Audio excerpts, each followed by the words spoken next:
고용지표의 잇따른 둔화로 인해서 경기 침체 우려가 커지면서 뉴욕 증시는 하방 압력을 받으며 출발했습니다. 그러다가 인공지능 테마주들이 주가를 상승시키면서 나스닥 지수를 끌어올렸고요. 또 마지막까지 하락하던 다우지수가 상승세로 돌아서면서 3대 지수 모두 상승 마감했습니다. 어떤 일들이 있었는지 김태수 미국 세무사님과 함께 이야기 나눠보도록 하겠습니다. 안녕하세요. 네, 안녕하세요. 네, 이제 미원님으로 불러드려야 되는데 제가 자꾸만 세무사님이라고 부르네요. 네, 미원님, 간밤 시장 어떻게 보셨을까요?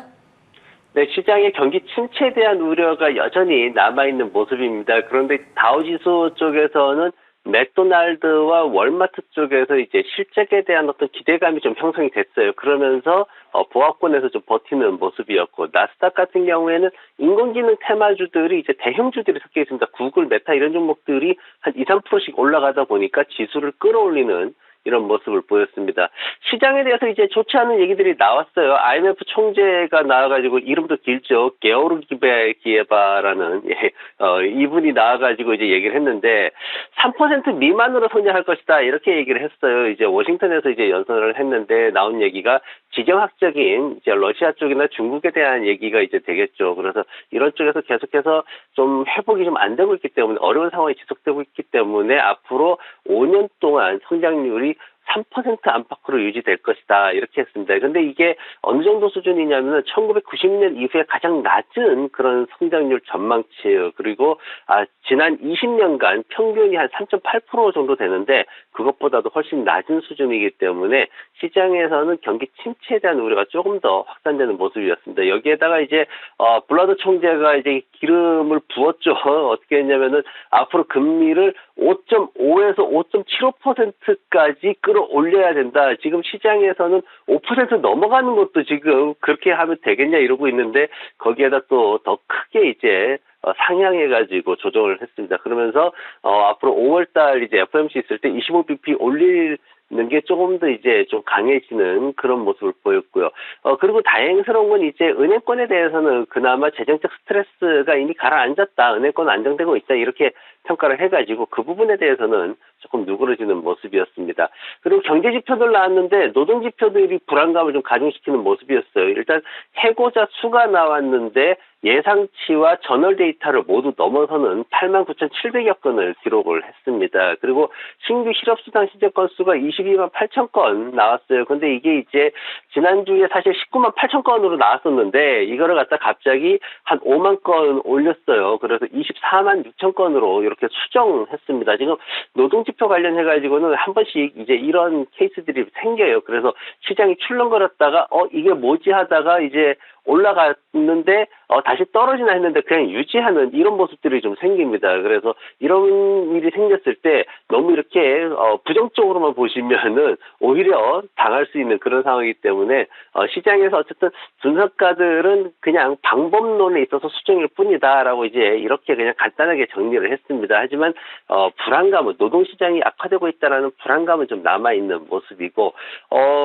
원유 시장 쪽에서는 이제 80달러 계속 면도고 있습니다. 다만 이제 문제가 뭐냐면은 미국의 소비자들이 쓰는 실질적인 자동차용 휘발유, 즉 주유소에서 넣는 휘발유 가격이 지금 5개월 만에 최고치를 기록하면서 평균적으로 3.5달러, 갤런당 3.5달러를 넘어서고 있는 그런 모습입니다. 그래서 미국의 실질적인 인플레이션이 떨어지는 속도가 좀 둔화될 수 있다라는 그런 얘기들도 나오고 있고요. 어쨌든 이제 오늘 밤 이제 굿프라이데이 휴장입니다. 이제 종교적인 이유로 시장은 휴장이 됩니다만 그렇지만 경제 지표는 계속 발표가 됩니다. 정부 측에서 발표되기 때문에 경제 지표들 나오는데 노동 지표들이 핵심이 되겠죠. 그래서 이 노동 지표들 나오는 거 보면서 다음 주 시작을 또 준비를 해야 되기 때문에 그 부분 오늘 밤에도 좀 지켜보시면 좋을 것 같습니다. 네, 오늘 밤은 휴장이라는 점 잊지 마시고요. 다음 주부터는 실물 경제 지표들뿐만 아니라 다양한 기업들의 실적들이 발표가 됩니다. 주요 금융주들부터 실적이 발표되니까 이 점도 참고해 주시면 좋겠습니다. 종목별 이슈들도 확인을 봐야겠죠. 최근 수많은 글로벌 기업들이 허리띠 졸라매기에 나섰는데요. 이번에는 유럽에서 인건비 줄이기에 나섰다고요? 네, 맞습니다. 아마존닷컴하고 구글이 이제 대표적으로 나섰어요. 프랑스하고 영국 쪽에서 이제 인건비를 줄이려고 하는데, 문제는 뭐냐면은 미국 같은 경우에는 그냥 어느 날 아침에 출근하려고 하는데 한 7시쯤에 이제 집을 나서려고 그러는데 문자를 받습니다. 해고됐다고. 이게 가능한 나라가 미국의 기업의 입장에서 상당한 배려도 포함되는 겁니다. 노동자들 입장에서 상당한 조치들이 있지만 그에 상응하는 수준에서 기업가들을 보호하기 위해서, 기업을 보호하기 위해서 그런 조치들을 취할 수 있는 정책도 있습니다. 하지만 유럽 같은 경우에는 굉장히 어렵습니다. 이 부분이. 이제 특히나 이제 프랑스 같은 경우에는 더 심하게 어려운데 어떻게 하면 인건비를 줄일 수 있을까? 그래서 이제 다양하게 뭐 6개월 뒤에, 1년 뒤에 자발적으로 나가라 이런 혜택을 주겠다. 이제 해고하는데 비용이 상당히 들어가게 되는 거죠. 그런 노력들을 하고 있다라는 소식이 들려왔고, 그리고 이제 구글 같은 경우에는 최근에 사실 좀 되게 이제 회사에서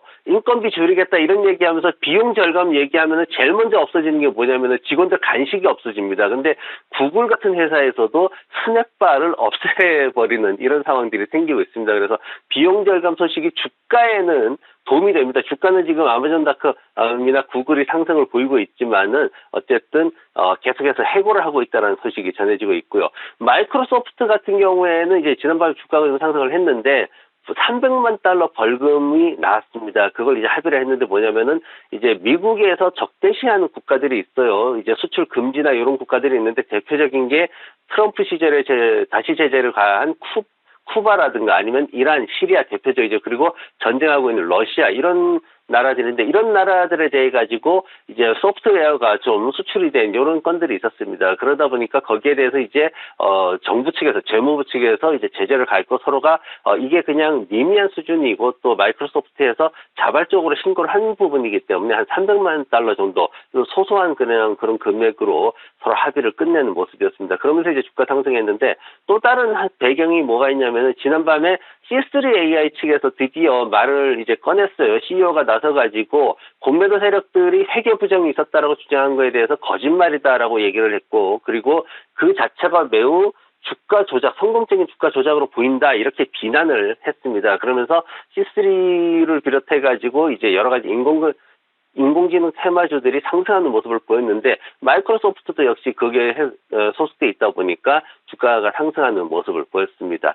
그리고 이제 시장에서 최근에 팔란티어에 대해서 다시 주목하는 그런 기관들이 굉장히 많이 나서고 있습니다. 이제 팔란티어는 군사용 소프트웨어 개발하는 회사입니다. 워게임을 한다든가 아니면은 군인들 이제 특수 분야에 있는 군인들을 훈련시킨다든가 이럴 때 이제 사용되는 프로그램을 개발을 하는데 이 회사에 대해서 요즘 최근에 매수 의견이 많이 나오고 있거든요. 근데 CFRA 쪽에서 조금 더 주의하라는 그런 보고서를 내놨습니다. 그러면서 이제 전반적으로 이 회사의 적자 상태에 대해서 우려하는 그런 얘기를 했는데 물론 AI 테마 쪽으로 해서 이 회사가 성장 가능성은 있지만 그럼에도 불구하고 계속되는 누적 적자는 상당히 위험한 수준이다 이렇게 보고를 했기 때문에 여러분들도 좀 주의를 하시는 게 좋을 것 같습니다.